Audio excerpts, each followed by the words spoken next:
Kick back. Relax. It's time for the Unconventional Ufologist.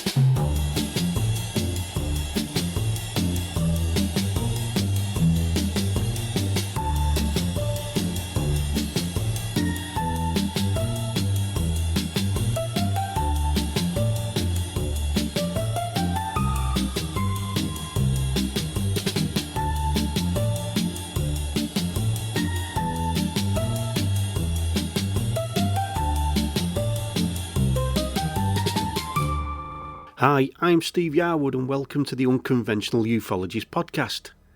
In this episode, I'm not only digging up a brilliant archival case, but one of my favourite archival cases. This episode is called The Little Men Who Are Definitely Not Asking for Directions, or on the surprising difficulty of kidnapping an extraterrestrial in Venezuela and other lessons in cosmic impertinence. 1. A modest proposition involving hair, rocks and unlicensed space travel.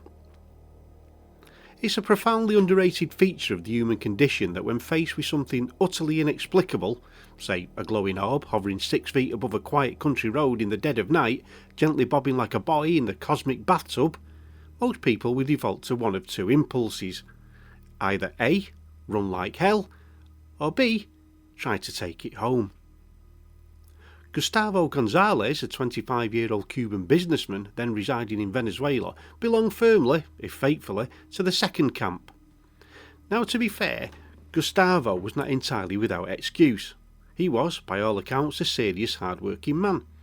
Every morning at 2 a.m, he and his assistant, Jose Ponce, drove their van along Buena Vista Road in Petare, a suburb just outside Caracas, to collect meat from the Industria Nacional de Embutidos, CA. I apologise for the pronunciations. This company was charmingly nicknamed Shelper, which I should have gone with in the first place, which aside from sounding like a sneeze, also produced sausages of the sort one might expect to find at a modestly successful picnic in 1954. This was not the life of a man prone to flights of fancy, yet on the morning of November the 29th, 1954, at approximately 2:15 a.m, Gustavo exited his vehicle, walked towards a luminous sphere the size of a large beach ball, and attempted to kidnap an alien. Nope, this isn't a metaphor, he really did it, with his bare hands. He didn't do this because he was drunk, he wasn't, because he was sleep deprived, though he might have been, or because he'd recently watched too many science fiction films, though Venezuela in 1954 likely had a robust selection of Hollywood imports featuring rubber-suited monsters. No, Gustavo acted, one presumes, out of a combination of entrepreneurial spirit, machismo, and that peculiar human conviction that if something small and hairy is standing in the middle of your delivery route, it is probably your problem to solve. And so he lunged, wrapped his arms around the nearest extraterrestrial and hoisted it off the ground. At which point the universe, in its infinite and slightly exasperated wisdom, responded with what can only be described as a cosmic facepalm. 2. An inventory of things that did not go according to plan. Now, let's mention a few things, for clarity's sake. The assumptions Gustavo likely made in that fateful moment, and how each was swiftly and violently disproven. Assumption number 1. The creature is light, like a child or a small dog. Reality, the being weighed approximately 50 kilograms or 110 pounds, dense, muscular, and surprisingly heavy for its 3-foot stature. Gustavo later described it as solid as a sack of wet cement. And this is not the weight of a creature that spends its days sipping herbal tea and collecting wildflowers. This is the weight of something that bench presses boulders for fun. Assumption number 2. It'll be docile, perhaps frightened. Reality, the alien, hairy, noseless, barefoot, cloaked in what generously might be called a loincloth, reacted with the kind of fury usually reserved for telemarketers who call during dinner. It broke free with preternatural agility, spun around, and delivered a blow so forceful that Gustavo was flung 15 feet through the air and onto the pavement. This was not a slap. This was not even a punch. This was the kind of kinetic reprimand that suggests the alien had once taken martial arts lessons from a disgruntled anvil. Assumption 3. If worst comes to worst, a knife will do the job. Reality. Gustavo, ever the pragmatist, produced his Boy Scout knife and stabbed the creature in the shoulder. The blade skittered off its hide like rhinoceros skin, leaving no mark, no blood, no impression whatsoever, except perhaps the faint sense that the alien was mildly insulted by the attempt. Assumption number 4, that there was only one of them. Reality, 2 more emerged from the shadows, one clutching dirt, the other brandishing what looked like a flashlight. And then, perhaps sensing the humans' growing panic, a 4th appeared near Jose Ponce, arms full of rocks, eyes gleaming with what can only be interpreted as territorial resolve. Assumption number 5, they're here to talk. Reality, one of them blinded Gustavo with a searing beam of light, another zapped Jose with a paralyzing vibration. They didn't speak, they didn't gesture, they simply collected soil samples, fought back with terrifying efficiency, and retreated into their glowing orb like interstellar commuters who had just realised they'd missed the stop. In short, Gustavo's plan, which may have involved selling the creature to a carnival, presenting it to the Venezuelan government, or simply keeping it as a very unusual pet, crumbled faster than a stale cracker under the weight of cosmic indifference. 3. The supporting cast. Witnesses, bureaucrats, and a very confused doctor. What makes the November the 29th incident particularly compelling, aside from the sheer audacity of trying to show an alien into a meat van, is the sheer volume of corroborating testimony. This was not a lone drunk stumbling home and mistaking a raccoon for a Martian. This was a coordinated, multi-witness event that rippled through the Caracas Valley like a poorly timed fireworks display. Within minutes of the encounter, Gustavo and Jose arrived at the Petare traffic office, breathless, bruised, and babbling about hairy dwarves and flying orbs. The officers on duty, Manuel Moreno and E. Dominguez, later confirmed that the men were neither intoxicated nor delusional. They were, in fact, packed with details that seemed real enough. Gustavo's left side was bruised and swollen. An X-ray later that afternoon revealed muscular distension, not broken ribs, but enough trauma to suggest he had, indeed, been launched through the air by something with a serious grievance. Meanwhile, a lab technician, named Dr. Julio Garces, reported hearing a scream of terror issued by a squealing voice while nearing near Buena Vista around the same time. He saw nothing, but the sound alone was enough to make him stop his car in fear. Further afield, residents described a bluish intense light rising skyward, accompanied by a sharp whistling sound and something resembling an explosion, though no crater, no fire, no debris was ever found. Mrs. Elsa Dudestat, gardening in Los Palos Grandes, watched the orb descend, change colour and vanish. Her son, Rodolfo, swore it was real, so did her niece Ursula. Entire neighbourhoods were awake, standing in their yards debating whether this was a secret government weapon, a meteor, or, God forbid, something else. Even more remarkably, the manager of Shelper, Antonio Kerchi, vouched for Gustavo and Jose's character. They were reliable, punctual, never late with their pre-dawn pickups. If they said they'd fought off space dwarves, well, maybe they had. This is the point at which most UFO stories dissolve into anecdote, hearsay and grainy photographs. But here in Venezuela in late 1954 we have names, times, medical reports, police statements and civilian witnesses, all converging on a single, absurd, inexplicable night. 4. The sequel nobody ordered, but the universe delivered anyway. If this had been an isolated incident, a one-off cosmic hiccup, we might chalk it off to mass hysteria, sleep deprivation, or unusually aggressive troop of howler monkeys. But the universe, never fond of encores, wasn't done. Hunters Jesus Gomez and Lorenzo Flores, deep in the woods, stumbled upon the same 3-foot glowing orb. 4 hairy dwarves emerged and attempted to abduct Gomez. Flores, weapon in hand, but gun not loaded, because of course it wasn't, clubbed the creatures with his shotgun. The weapons shattered on impact. The aliens, unharmed, fought back briefly, then retreated into their orb and vanished. Both men returned home, torn, scratched, and deeply unsettled. December the 18th, 1954, near San Carlos del Zulia, Jesus Paz stepped into the woods to answer nature's call, a universally vulnerable moment, the cosmic equivalent of stepping into a phone booth during an earthquake. His friends heard a scream. They found him unconscious, clothes shredded, body marked with scratches. As they rushed to help, a small hairy figure bolted from the bushes, leaping into a waiting orb and shot in the sky. December the 19th, 1954.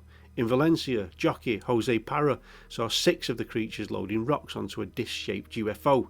Before he could flee, one zapped him with a purple ray that paralysed him instantly. When he recovered, the aliens were gone, but police later found anomalous footprints at the scene.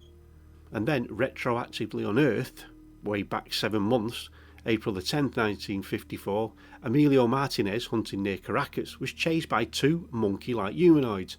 One tackled him, bit and scratched him, until Martinez struck it with a rock. The only thing that seemed to hurt them, rocks. It bled, screeched and fled. Both creatures then beat on his car windshield before he sped away. This was not a pattern, this was a spree. 5. The Great Monkey Debate, or how to explain the inexplicable with local wildlife. Naturally, skeptics have had a field day here. Venezuela has howler monkeys, large, loud, aggressive primates that stand about 3 feet tall, sport black or reddish-brown fur, and are known to attack if provoked.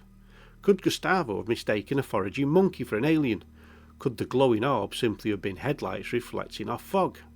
Possibly, but howler monkeys do not 1. Operate silent self-propelled orbs of light, 2. Carry rocks with apparent purpose, 3. Wear loincloths, 4. Possess rhinoceros hide skin impervious to knives, 5. Emit paralysing rays or blinding beams, and 6. Vanish into spherical vehicles that ascend vertically at impossible speeds. Furthermore, the sheer consistency of the descriptions across multiple independent witnesses, hairy, noseless, 3 to 4 fingers, glowing eyes, barefoot, loincloth clad, suggests something more than misidentified fauna. And the clustering of incidents within a 40-day span, all within the Caracas region, speaks to either a very localised outbreak of mass delusion or a very localised extraterrestrial field trip. 6. The folklore angle, where myth meets matted hair. But let's not forget South America's rich tradition of small, hairy, forest-dwelling humanoids. Long before UFOs, the region whispered of Tata Duende, thumbless, mischievous, goblin-like beings from Mayan and Caribbean folklore, known to lure children into the woods. Aluks, tiny elfin guardians of the Yucatan, said to protect sacred spaces, and occasionally throw rocks at intruders. Baklu, a child-sized hairy dwarf from Brazilian legend. Shiru, a 4 to 5 foot tall hairy humanoid from Colombia. And finally, Didi Anguayatsi, rock-throwing imps from Guyana. Notice anything? Small stature, hairy, aggressive, fond of rocks, no thumbs, well, at least reduced digits. Could these encounters be modern manifestations of ancient cryptid lore projected into the new mythical framework of flying saucers? Perhaps. The human mind seeks patterns, and when faced with the incomprehensible, it reaches for the nearest story that fits, even if that story involves interdimensional leprechauns. 7. The cosmic irony of rock-based defence. Perhaps the most delicious detail in this entire saga is the apparent vulnerability of these hyper-advanced beings to rocks. Emilio Martinez struck one with a stone and he bled. Lorenzo Flores shattered his shotgun on their bodies, but rocks, blunt and primitive, seem to be the one thing that hurts them. Meanwhile, they also seem to be collecting rocks, loading them onto their craft with evident purpose. It's possible they're not invaders, but scavengers, archaeologists, geologists, or more alarmingly, are they removing Earth's only natural defence against them? If that's the case, they're going to need a bigger ship. Picture it, an alien species technologically superior in every way, yet evolutionary, vulnerable to silica-based blunt trauma. Their solution? Quietly remove all loose stones from key landing zones. A geological disarmament. It's absurd, it's brilliant, and exactly the kind of logistical oversight you'd expect from a civilization that can fold space-time but forgets to bring gloves. 7. Why Gustavo's mistake was also humanity's. Gustavo's fatal error wasn't just grabbing an alien, it was assuming the universe operates on human terms. We like to believe that intelligence implies communication, that technology implies benevolence, or at least curiosity, that small things are harmless. But nature, and by extension the cosmos, is under no obligation to be polite. A scorpion's small, a box jellyfish is elegant, but neither cares whether you meant well. The hairy dwarves of Venezuela exhibit no interest in dialogue. They don't wave, they don't scan for water. They don't ask us for directions. They arrive, they collect soil and rocks, they defend themselves with brutal efficiency, and then they leave. They're not here to teach us. I don't think they're here to conquer us. They're here to, well, do a job. And if you get in the way, they'll punt you across the road. This is perhaps the most unsettling implication of the 1954 encounters, that we are not the main characters in the university story. We're just background noise, wildlife to be avoided, a nuisance near the rock pile. 9. The aftermath, silence, stigma, and national security. Following the incidents, Venezuelan authorities, specifically national security, reportedly swept the area, questioning residents, searching lots, and discouraging public discussion. Many witnesses stayed silent, fearing ridicule or worse. The press barely covered it, and scientists ignored it. And so the story faded, passed down in UFO circles, revisited by bloggers, dissected by podcasters, but never integrated into the mainstream. Why? Because it doesn't fit. It's too messy, too physical, too violent. Most alien encounters involve lights in the sky, missing time, implants, telepathy. Clean, clinical, almost sterile. But this mud, blood, torn shirts, shattered shotguns, a man getting slapped into next week by a 3-foot-tall space goblin. It's embarrassing, it's undignified, and therefore, it's probably true. 10. A final thought. The universe is not your friend, but it is occasionally entertaining. In the end, the hairy dwarf aliens of Venezuela teach us a simple, almost childlike lesson. Don't grab things you don't understand. The universe is full of glowing orbs, whispering forests, and small hairy beings with unclear motives. Some of them collect rocks, some of them paralyze joggers, some of them vanish into lights that change colour like mood rings. And while it's tempting, deeply, humanly tempting to reach out, to touch, to capture, to own, perhaps the wiser course is to sit in your van, roll up the windows, and drive very, very quietly away. Because the cosmos has a sense of humour, and it finds it hilarious when humans try to put aliens into the back of a meat truck. Epilogue. A modest defence of howler monkeys. In fairness to Venezuela's native primates, no howler monkey has ever been credibly accused of operating a spherical UFO, emitting paralysing rays, or even wearing a loincloth. They are, however, excellent at making noise, climbing trees, and looking profoundly unimpressed by humanity. If they were behind this, they'd deserve an Oscar. But until a howler monkey is caught loading rocks into a glowing orb while wearing a tiny fig leaf, we must concede something else was in those woods. Something small, something hairy, and something that really, really, really didn't appreciate being hugged. Thanks for listening. I'm the Unconventional Ufologist. See you next time. You take care, and remember, keep watching the skies.